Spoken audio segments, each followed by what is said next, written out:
In this section, Section N, we're going to talk about medications. The items included are N0415, high-risk drug classes. This is one of the new OASIS E items. M2001, which is your drug regimen review. M2003, which is your medication follow-up. M2005, which is your medication intervention. M2010, which is your high-risk drug education. M2020, management of oral medications, and M2030, management injectable medications. Let's talk a minute about med reconciliation. Most must create the most accurate list possible of all medications the patient's taking, not just those patients in the home. If they're going to maybe chemotherapy for outpatient, maybe they're going to an outpatient clinic for some sort of IV medication or something like that.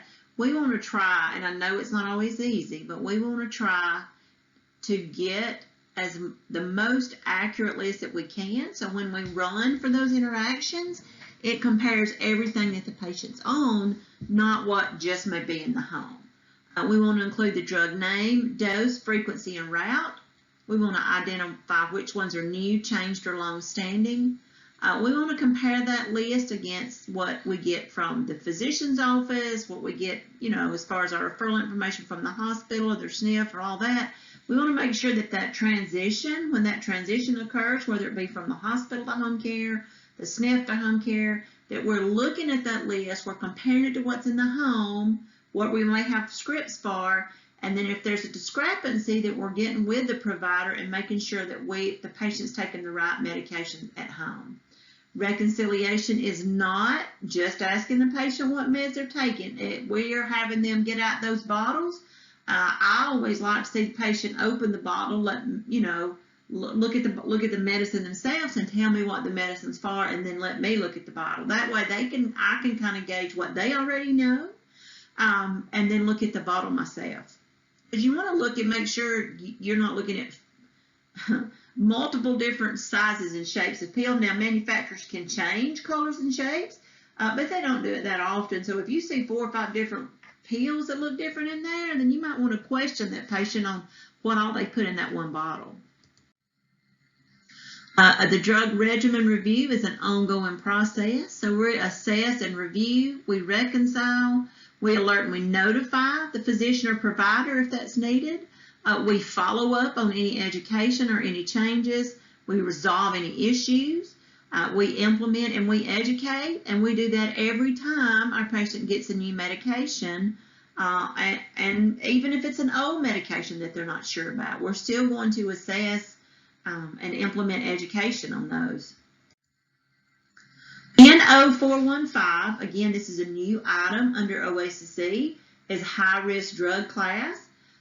First it says, check if the patient is taking any medication by pharmacological classification, not how it's used in the following classes. So you would go down column 1 and mark if they're taking any of those. Column 2, it says, is the indication noted for the medicine. So if they're taking an antipsychotic, do we have documentation somewhere of why that patient may be taking that antipsychotic? Anticoagulant, are they taking it? If yes, we mark it in 1. Is there an indication noted somewhere as to why they're taking it? We have antipsychotics, anticoags, antibiotics, opioids, antiplatelets, hypoglycemics, or none of the above. The item rationale is patients who take medications in these high-risk drug classes are at risk for side effects that can adversely affect health, safety, and quality of life. Med errors, especially high-risk drug errors, are one of the biggest reasons for rehospitalization, so we want to make sure we're doing our very best. And again, I know it's hard because sometimes you go in that home and they have medicine stashed everywhere. But we want to try to do the best that we can to make sure we have it all squared away. We want to code medications according to the medication therapeutic or pharmacological class, regardless of why the patient's taking it. So our hypoglycemics, people can be on metformin not only for diabetes, they can also take it for polycystic ovarian disease. So However it's classified, and it's classified as a hypoglycemic, we would want to mark that even though the patient may not be taking it for that. So mark it according to how it's classified, not why the patient's taking it. Code of medication that is part of a patient's current drug regimen, even if it was not taken on the day of the assessment. I looked at a chart today. Patient was taking dexamethasone, 4 tabs, I don't remember the dose, 1 time a week. So I would want to include that even though the patient's only taking it 1 time a week. Include any of these medications used by any route. So oral, IM, transdermal, IV, sub-Q, any route that it's going in any setting. So this is not just what they're taking at home. If they're got it in the hospital, in the emergency room, in a physician's office, at a clinic, while the patient was under home health care, if they took these medicines in any setting, under any route, we want to make sure that we include it. Combination drugs. These medications should be coded in all categories and pharmacological classes that constitute the combination. So you may take, my husband takes one that's a combination diuretic and antihypertensive drug. So if both of those classes are there, or we have that other option, we would want to make sure that we capture the antihypertensive and the diuretic, because it is both of those drugs included in that combination. And again, we're looking at medications by any route: oral, topical, inhalant, injectable, sublingual, sub-Q, which would fall under injectable, parenteral, or by infusion. Count long-acting medications that are given every few weeks or monthly only if they are part of the current drug regimen at the time of assessment. I had an agency that had multiple private pay patients that got an IV medication. I can't even remember what they had. One of them had some sort of GI issue, and one of them had some arthritis, I think. But they got IV infusions every 6 or 8 weeks. So we would want to include those, even though they may not be taking them around the time that we're doing this, they are still part of that regimen and the patient's still on them. We want to include newly prescribed medications that are part of the current drug regimen, even if it's not in the home yet or the first dose has not been taken. So you come in, patient's got some scripts, they hadn't picked them up, maybe the daughter's going to get them this afternoon. We want to make sure that we get those on there.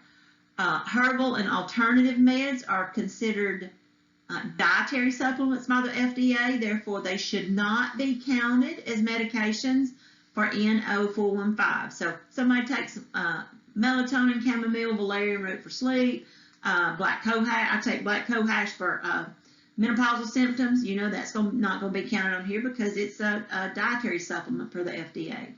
Do not code antiplatelet medications as aspirin or extended release or any of those others. Any antiplatelet is an antiplatelet. It is not an anticoagulant, and I see that get missed a lot on the regular med profile. Review patient documentation to determine if there's a patient-specific indication noted for all medications in the drug class.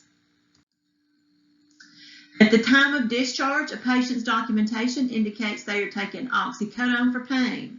Tramadol is also listed, but there's no indication documented for the tramadol. So in 0415, we're going to code in column 1 the opioid, right? Because they're taking both the oxycodone and the tramadol. In column 2, we would not check that we have an indication because we don't have an indication for both of those opioids. The opioids checked again because they're taking both the oxycodone and the tramadol. However, all of the medications in that class have to have an indication. So if some of them are left off, if they have multiple antihypertensive drugs, they have multiple oral antidiabetic drugs or insulin, and they don't have an indication, then we're not going to be able, if they don't have an indication for one of them and they had 4 antihypertensive drugs, then we wouldn't be able to mark that because you have to have it for all of the drugs in that class. M2001, your drug regimen review. This says, did a complete drug regimen review identify potential clinically significant medication issues? We are doing this at start of care and resumption of care. Again, we're going to do a full med review and reconciliation. And we're going to see, do we identify any potential issues? If elements of the drug regimen review were skipped, so if we didn't look at the drug-to-drug interaction, then we would have to say no, that we didn't do it because we didn't do all components of it. Know that we can collaborate on this. So if my therapist goes out there, does a start of care, reviews the medicines, writes them down, sends them back to the office for the RN to run them through whatever they're using to check for interactions, and then that RN collaborates back with that PT, that is perfectly acceptable if your agency has a policy on collaboration, and we want to make sure that it's in the 5-day window if it's a start of care, and then we update that Moon-90 date and document that conversation. A potential clinically significant med issue is an issue that in the care provider, so if you're assessing that patient, that's you, clinical judgment requires physician or physician designee notification of the issue. Look at your agency's policy. Most oftentimes, agency's policy says you're going to notify for any that have a severe interaction indicated, but yours may be different. Make sure that you're notifying that clinician timely, because we don't have but until midnight of the next calendar day to make sure we get that a response back and take care of it for our next item.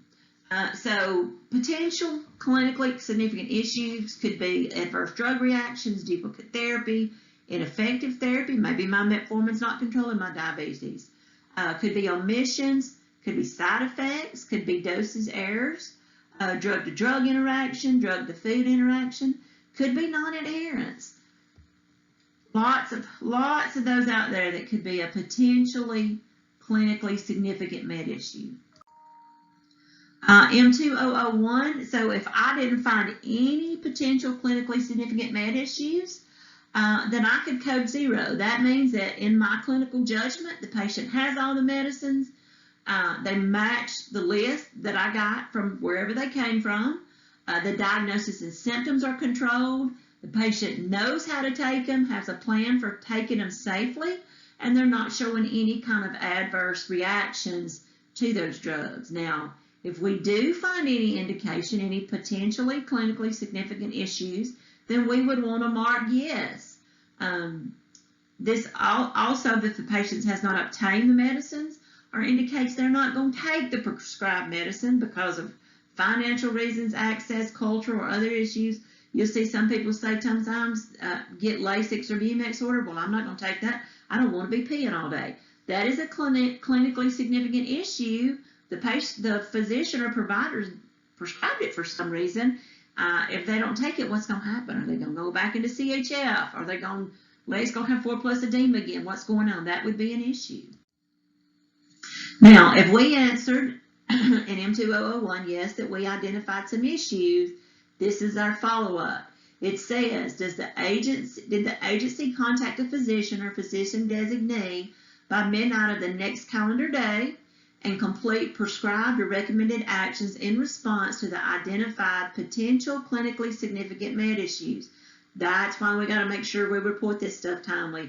We only have until midnight of the next calendar day. Contact with a physician could be verbal, could be, we may leave a voicemail, but again, we got to hear back from them by midnight of the next calendar day. Could be electronic, could be fax, could be some other way. It's on a piece of paper and maybe your marketer or somebody's taking it to the physician's office. We just want to make sure that it gets to them. It can be directly to or from the physician or the physician designee, or indirectly through the physician's office staff on behalf of the physician in accordance with the legal scope of practice. Oftentimes what I saw when I was still in clinical practice is we would fax it over and say, we got this, this, and this. The physician would sign it and send it back with no new orders. You know what? If he does that, that's fine. I don't have any new orders on there, so I'm guessing everything's good. And then I can answer M2003 as long as I get that fax back by midnight of the next calendar day. Remember that you cannot answer this item until you hear back from the physician and complete the appropriate orders. So we want to make sure that we keep in mind that this is a two-way street. I see so many charts that they have identified issues. They notify the physician, and that's what they document, physician notified. There's never any follow-up as to, hey, did the physician get back to me? Did I get new orders? Is everything going to stay status quo? If we don't see that documentation there, then all we can assume is no, that the physician didn't get back with us. So make sure that you're documenting all those conversations. Med reconciliation, we've already talked about what it is. Two-way communication, remember, I let them know, they get back to me, and we complete the prescribed or recommended actions no later than midnight of the next calendar day. Just like I just said, physician notification alone is not sufficient for you to answer yes. M2003, if the physician or physician designee recommends an action that will take longer than the allowed time, you can code one yes as long as the agency's taken whatever recommended actions are possible to comply by midnight the next calendar day. Good example, I go out on Saturday to do an admission. There's a couple of discrepancies in what maybe the hospital sent home and what the patient has at home. Call the on-call doc. He says, I'm not really familiar with Miss Jones. I would rather you talk to her primary provider on Monday. Well, if I did this on Saturday, midnight the next calendar day is Sunday night, right? But he's told me to wait till Monday. Well, if he's told me to do that, and I have every intention of doing that, then I can go ahead and mark yes on this item. What I want to make sure is that when I contact her primary care on Monday, that I document that so that it shows I answered, he told me to do this, I answered yes, and here's where I did it. When you have multiple potential clinically significant med issues, all of those must be communicated to the physician or the designee, and all of the recommended actions or prescribed actions need to be completed. Again, you may have one or two that fall out because you can't do it by that time, but it should not be because you didn't call the patient back or you waited till 5 o'clock on the next calendar day to even let the doctor know. Make sure that you're doing it timely. Of course, if you notify the physician or physician designee and you don't get any new orders, that's fine too. You've notified them, they don't want to do anything, then you can answer yes. If the potential clinically significant med issue is identified and the clinician attempted to communicate with the physician but did not receive communication back, remember, by midnight of the next calendar day, whether it be no new orders or multiple new orders, then you would have to code no if it falls outside that midnight of the next calendar day timeline. So let's look at a scenario. On June 1, the start of care was performed. June 6, a nurse identified a medication issue and notified the physician, who responded to her by 11:59 of the next calendar day, which is June 7th, with a plan to resolve the problem. What is appropriate code? Well, we identified it on the start of care was performed on the 1st, right? We identified it on the 6th. Now let's stop right there and look at the time frame between our start of care on June 1 and our discovery of the med issue. June 1, 2, 3, 4, 5, 6 would put us outside that 5-day window, correct? So at that point in time, we would have to answer, I keep losing my cursor, I'm sorry. We would have to answer no because it's outside that 5-day window. Do we want to still take care of it? By all means. Do we want to notify that, to let that physician know and have that physician contact us back by midnight of the next calendar day? Of course we do. The next one that we're going to look at is M2005, which asks us the same thing, but it's looking at the entirety of the episode, from start of care, resumption care, to discharge and transfer. So we may identify multiple medication issues and all of them fall outside that 5-day window.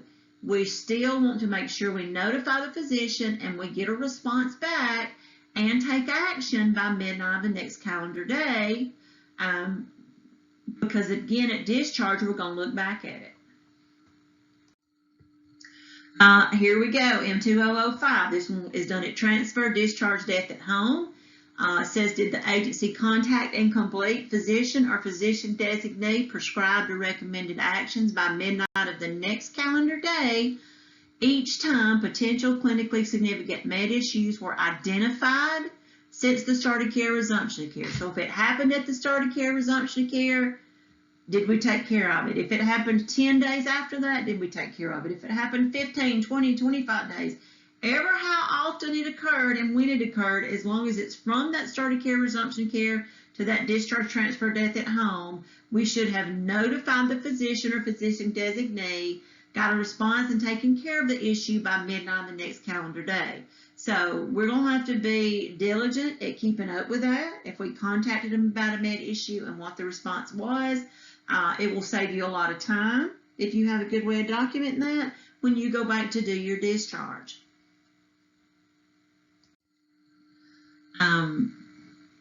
2003, just like we looked at, was it start of care, resumption of care? 2005, it's the same question, it transferred death at home and discharge. Remember that physician notification alone is not med reconciliation. It does not meet the guidance for us to answer yes.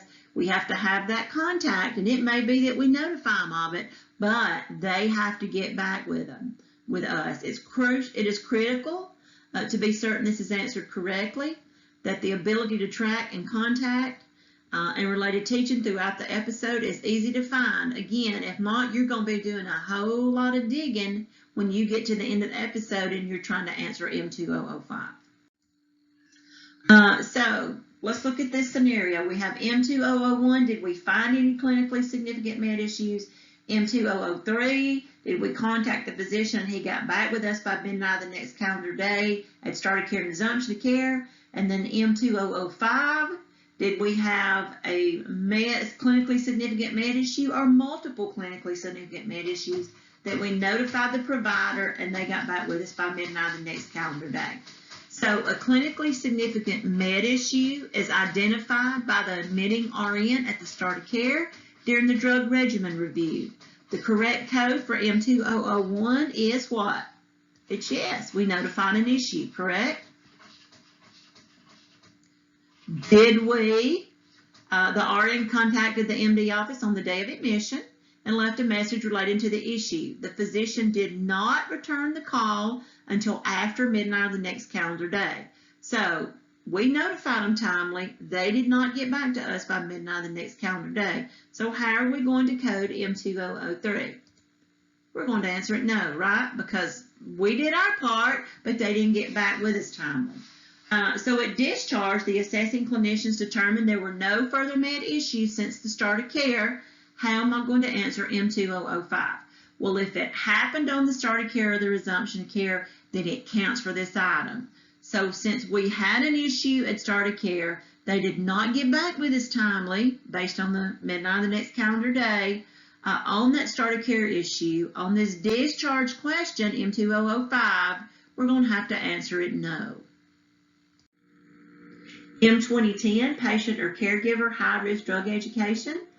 This question wants to know, has a patient or caregiver received instruction on special precautions for all high-risk medications and how and when to report problems? Well, we have no, we have yes, or we have NA. NA is patients not taking any high-risk drugs, or the patient and caregiver is fully knowledgeable about special precautions associated with the high-risk medicines. Review the clinical record, communication notes, medication list, plan of care, documentation of other agency staff responsible for educating patient and caregiver on medications. You're not the only one as the assessing clinician that has to educate on all these. Let's say the patient has 5 high-risk medicines when you go out there and admit them. Now, I've done all my start of care teaching. Started teaching them, maybe it's a new onset diabetes and they've got insulin. I've started that insulin teaching. Do you think they would retain teaching on 5 high-risk medications if we did it on top of all that? No, I can tell you they're not going to. So we may want to just instruct on the insulin that day. Maybe the PT's coming back the next day, and maybe you're going to put the skill nurse Q-day times 5 because the insulin's new to the patient. We can instruct all through that 5-day window, just like any of the other disciplines can. Maybe the patient's in a ALF and they have a nurse on staff that provides education. If you discover that that nurse has provided that education and the patient can tell you back what was going on, you can use that. You just need to document it. We always want to make sure that if somebody else is educating this patient, that what they're telling them is right, which is why you want the patient to tell you back what they may have taught you. Now, I always say, when you go to the pharmacy and you get a prescription and they give you 57 pages of drug education, don't assume that that has educated your patient. The patient may not be able to read. They may not be able to understand what they're reading. They just may not understand it. So don't assume that they know those medicines just because they got those teaching sheets from the pharmacy. High-risk medicines should be identified based on one or more authoritative sources, such as the Institute for Safe Medication Practices, American Geriatric Society, and Joint Commission. And those would be identified for medications, including on the patient's reconciled medication profile. Check your agency policies. Many agencies have a policy on what's considered high-risk drugs for them, and it may not be the same from place to place to place. High-risk medications are those identified by an authoritative source as having considerable potential for causing significant patient harm when they are used erroneously.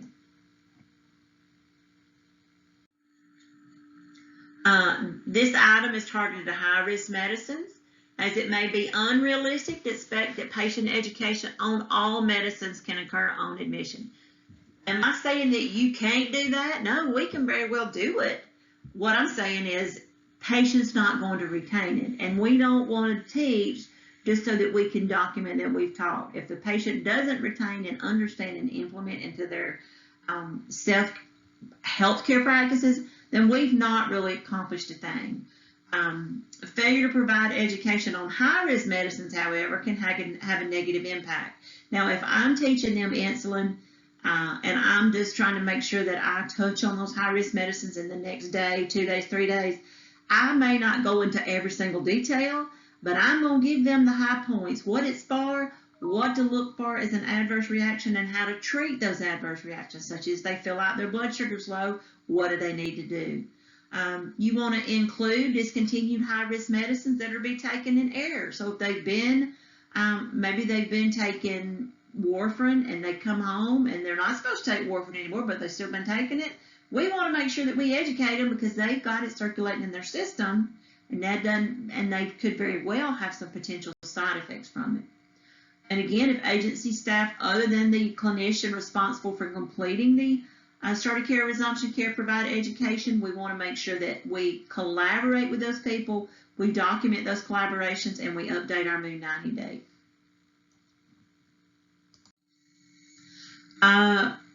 This I put to make sure that you use your 5-day window to ensure appropriate teaching.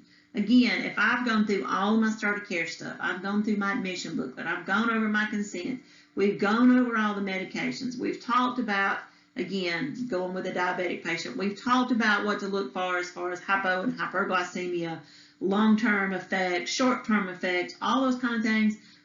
A patient is really not going to grasp a whole lot more if they've even grasped all of that you've already taught them. So use your 5-day window to get that teaching in, because we want to ensure, again, that the patient understands and implements what we're teaching and not just be teaching so we can document that we did it.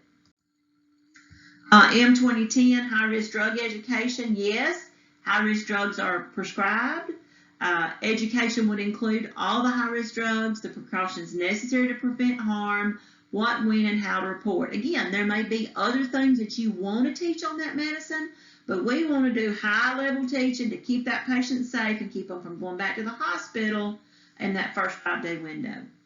And again, it can be completed by another clinician. Code yes if you have documentation indicating which medicine you taught, what was taught, who was instructed, their response to the teaching, so did they understand, do they need follow-up, those sorts of things. NA, patients not taking any high-risk medicines, or the patient or caregiver is fully knowledgeable. My grandmother, who died at 98, I don't know, 6 or 7 years ago at this point, had been on Coumadin forever. She knew everything there was to know about Coumadin. If somebody come in and asked her, she knew it. There would be no reason other than to monitor her medication compliance and monitor for any side effects, for them to do much teaching on Coumadin because she'd been on it so long and she knew it. No, if the education did not include teaching on all of the high-risk medicines, or maybe we didn't teach any of the high-risk medicines, we didn't tell them what to look for, we didn't tell them what, when, and how to report it, that would be no. No is usually not a good answer because patients need to know this information on these high-risk medicines to be safe.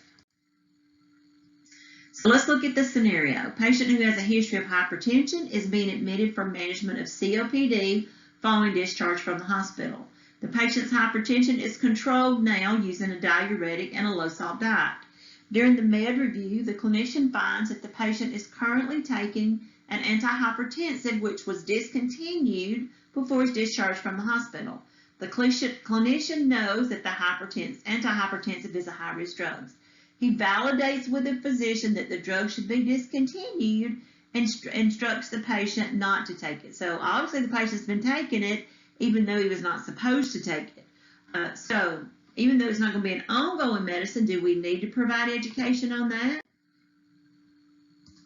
Yes, we do, because even though they've been taking it in error, there's still the potential there for them to have side effects, their blood pressure to drop really low and those sorts of things. So we want to make sure that they know what to do on that, even though, given a few days, depending on the half-life of the drug, it's going to be out of their system. At this point in time, because they have been taking it, we still want to provide that education.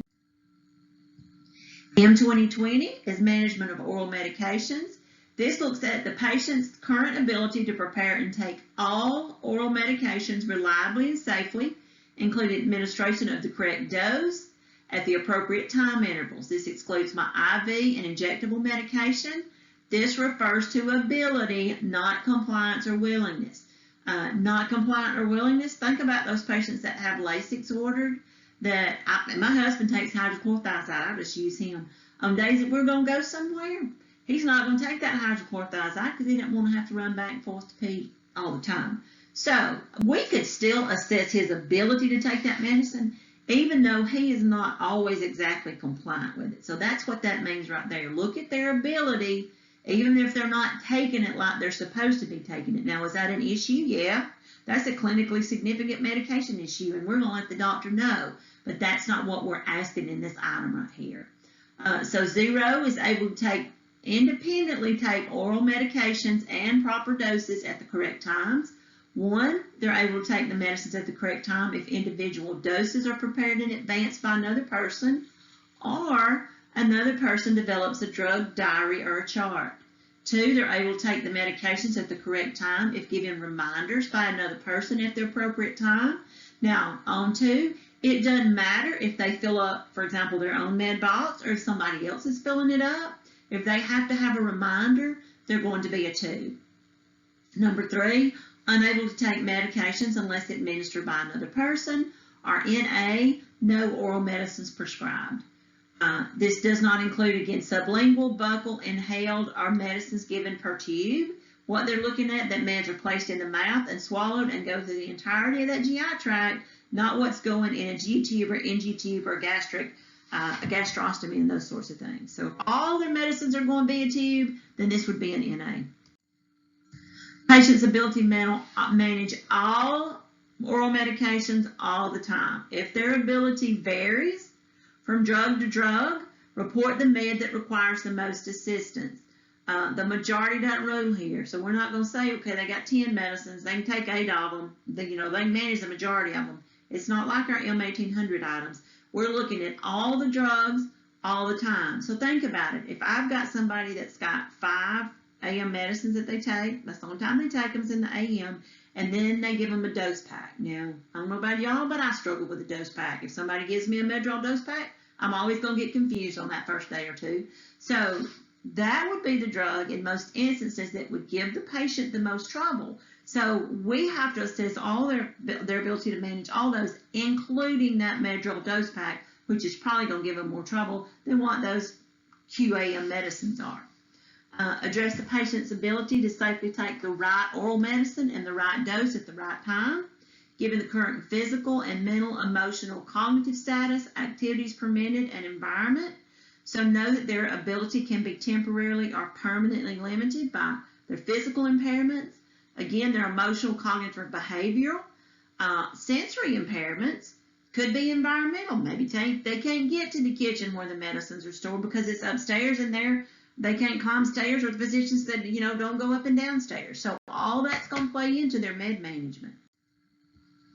If a patient lives in an environment where the facility or the caregiver may impose a barrier that limits the patient's ability to access or prepare their medicines, such as an ALF, or the caregiver routinely administers the patient's medicines, you as the clinician must assess the patient's vision, strength, and manual dexterity in their hands and fingers, as well as their cognitive status, in order to determine the patient's ability to prepare and take their oral medication. So if they live in an ALF, they keep the meds locked up in the nurse's room or whatever, you would use what you assess about that patient to determine if those medicines were there, would they be able to take them safely.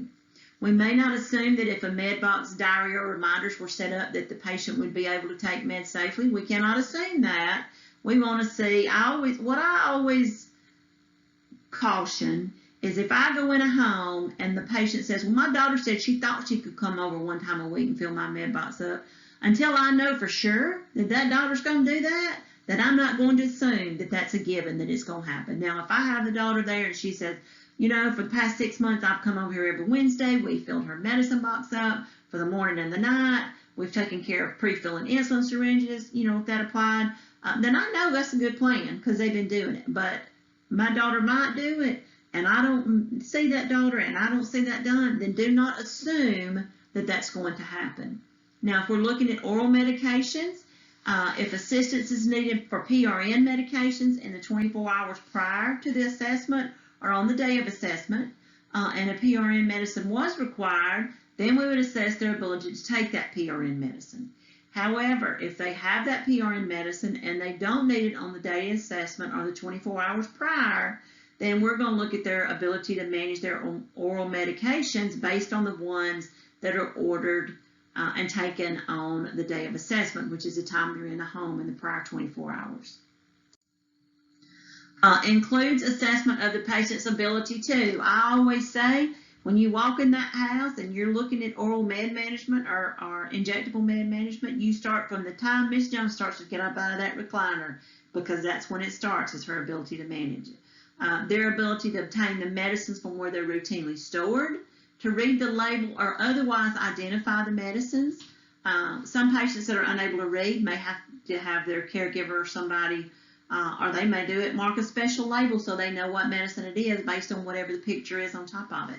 They have to be able to open the container, select the correct pill, tablet, or capsule, or pour out the milliliters of liquid, orally ingest, and take it at the right time.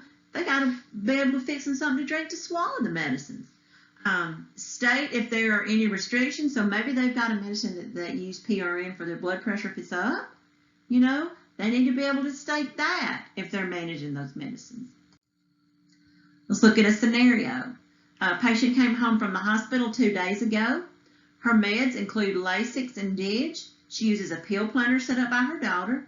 Although she states she took her medicines yesterday, there's a Lasix tablet still in the box. She says she meant to take it but forgot. She has arthritis and has difficulty opening this med bottle. Oh, let's look at the first one. I'm sorry, I ran them together. So, patient has the med planner filled, right? So if she was taking them correctly, and she had access to that med planner, then maybe we could mark 1. But because she said, well, I took all my medicines, but then she's still got medicines left in there, that means she's unable to take those medicines safely unless they're administered by another person. Because again, we don't know there's a plan in place for somebody to call and prompt her to take that medicine to allow us to answer to. The next scenario, patient has arthritis and has difficulty opening his med bottles. His son assisted him to open the bottles. They do this every week. Patient then fills his med planner and adheres to his medication schedule without any problems. So what are we going to be on him? Somebody has to open the bottles for him. So what does that mean? One, he's able to take the medication at the correct time if the doses are prepared in advance. Now, that doesn't say somebody else has to prepare it in advance, right? Son just opens the bottles for him. The patient himself, fills the med box up. So once that's done, he is able to take those meds independently and safely once that med box has been filled. Management of injectable medicines is 2030. We have the same options, but we're looking at the patient's ability to prepare and take all prescribed injectable medications. So we're not talking about IV medicines at this point. We're not talking about oral medications at this point. We're talking about injectables. So 0, they're totally independent. 1, they're able to take it if the individual syringes are prepared in advance, or another person develops a drug chart or a diary. 2, they're able to take it at the correct time if given reminders, and this doesn't matter if they fill the syringes and maybe put them in the refrigerator, or if somebody else does it. If they have to have that reminder, then they're going to be a 2.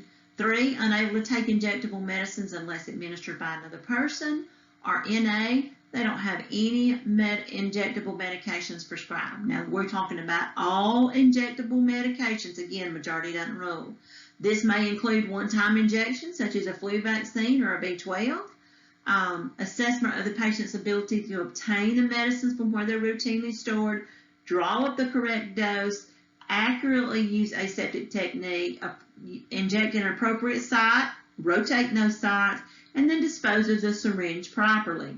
PRN injectables that are prescribed, whether they're used on the day of assessment or not, we still need to assess the ability of the patient to manage that. So get them to walk you through and demonstrate the steps that they would take so that we know that they need it. For example, maybe my patient takes metformin for diabetes, but she's got a PRN sliding scale. So maybe she's not used that sliding scale in the prior 24 hours of the time I'm in the home, but 2 days from now, she's going to need it. We want to make sure that she knows how to inject that if 2 days from now she needs it and we're not in that home. So you want to make sure and have them demonstrate and describe how they would do it. And again, this excludes IV medications and infusions, and then medications given in the physician's office or other settings outside the home. So this is what's going on in the home. General guidance. If the patient does not have the requisite knowledge of a drug's dose and administration schedule to take the correct dose at the correct time, for whatever the reason, maybe it's physical, maybe it's mental, emotional, or cognitive, they're going to be a 3. If they require assistance to walk to the place where the medicines are routinely stored, or require somebody to retrieve them for them, then they're going to be a 3 because they can't get to the place that they're stored on their own. Let's look at some scenarios that we would basically answer the same way. In situations where a patient cannot demonstrate their ability to take oral or injectable medicines, so for example, medications not in the home, a patient chooses not to fill a med prescription and therefore the ordered oral med is not in the home and the patient's not taking it as prescribed. The assessing clinician determines the patient does not have a disorder that is contributing to their non-adherence. They are making a choice not to comply with physician's order, cognizant of the implications of that choice. Again, we have a clinically significant med issue, but that's not what we're assessing in these items right here. Patient does not have their prescribed medicines in the home because they can't afford them and they don't plan on getting them. Or maybe at the start of care visit, the diabetic patient doesn't have their insulin due to a problem at the pharmacy. Guess what? There was a Q&A that came out January of 2020, and Q&As are just where questions get sent in and the powers that be that determine OASIS answers come back and say, hey, this is how you would do it. So it says, in a situation where one or more medications that the patient is currently taking and are listed on the plan of care are not available to the patient, preventing the patient from being able to demonstrate their ability to manage the oral or injectable medication, the assessing clinician could code using assessment strategies other than direct observation. The assessing clinician would rely on their assessment of the complexity of the overall drug regimen, as well as patient characteristics, including cognitive status, vision, strength, manual dexterity, and general mobility, along with any other relevant barriers, and use clinical judgment to determine the patient's ability. Now, this was a change because used to, if the patient didn't have the medicines in the home, they were automatically 3 because we couldn't assess what they could do with medicines they don't have. Well, they came back and changed the guidance on that, saying we can look at something other than that direct observation to determine how we anticipate the patient would handle those medications that are not in the home. On to our last slide. So this was another Q&A. Please provide guidance on how to code M2020 or M2030 when a medication is in a location in the home where the patient can't access it without assistance. So the doctor's temporarily placed the meds out of reach because there's children visiting, or the medication is locked in the assisted living facility's nursing office. What the coding clinic came back and said was, in the situation where the medications are locked up, or the OASIS people, sorry, in the situation where the medications are locked up in the assisted living facility office or in a home location that require assistance to get to, code based on the patient's physical and cognitive ability to access the medicines from where it is routinely stored and take those medications at the right time and the right dose. Well, you know what? If they can't get to them, that's still really a non-answer to me, because they wanted to know, this is what the situation is, which we already know. If they can't access or they have to have assistance to get to the medicines, then they're going to be a 3. Now, they didn't really clarify anything further. So if they can't get to these medications, in one place they say, because we talked about if they were in ALF, we would use other assessment information that we had to determine how they would manage it. So I guess you just have to use your clinical judgment on, do I have enough information to determine how they would do it, or is their ambulation so impaired that I can't even determine that.